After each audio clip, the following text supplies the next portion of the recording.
I'm not going to discuss pending litigation.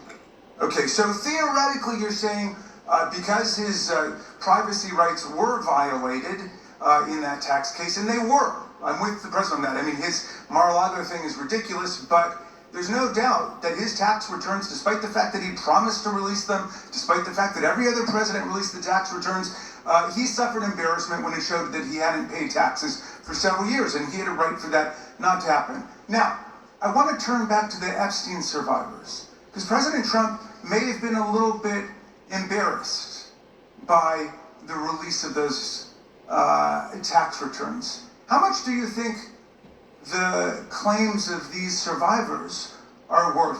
As the good congressman from Kentucky just pointed out, there were lots of survivors who had decided, for reasons of their own, never to release their names. That determination was represented to people in Congress, and we built it into our federal law that their names could not be released, and yet you published their names, their phone numbers, their addresses, personally identifying information. If Donald Trump can get $10 billion, theoretically, from the Department of Justice, how much should these people get for a far worse violation of their privacy rights and a far greater danger established to them in their lives? Do you even know who Chase Mulligan is? You're so obsessed with... You don't, do you? I'm going to teach you the rules again. You're the Attorney General of the United States. We have rules here. You're obsessed with him. You're the Attorney General of the United States. You're The rules... obsessed with Donald Trump. You have Trump derangement syndrome. Mr. Chairman, I'd like my time restored. I'd like my time restored. In your district. And you don't even know about it, about keeping children safe from online predators. Time belongs to the gentleman from Maryland. Gentleman can proceed. Yeah, and I want the whole country to look at this. Because this is the Attorney General of the United States, whose job is law enforcement. We've never had a witness who has misunderstood our rules and been unable to conform his or her conduct to our rules before. We have only 5 minutes, and so we use our time to ask you specific questions. How long are you giving me to Excuse me, I'm not yielding to you right now. I'd like that second restored too.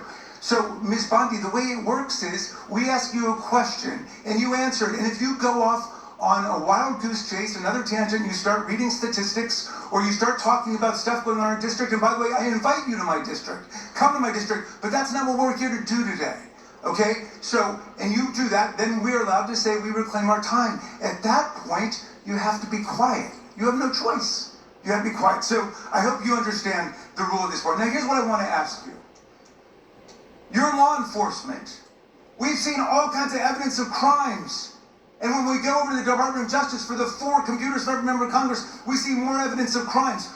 Will you create a joint task force of the Department of Justice and governors and state attorney generals and district attorneys across the country to investigate the crimes that have taken place against these victims and more than 1,000 like them? The DOJ is not doing its job. Will you create a task force with state and local law enforcement to make that happen?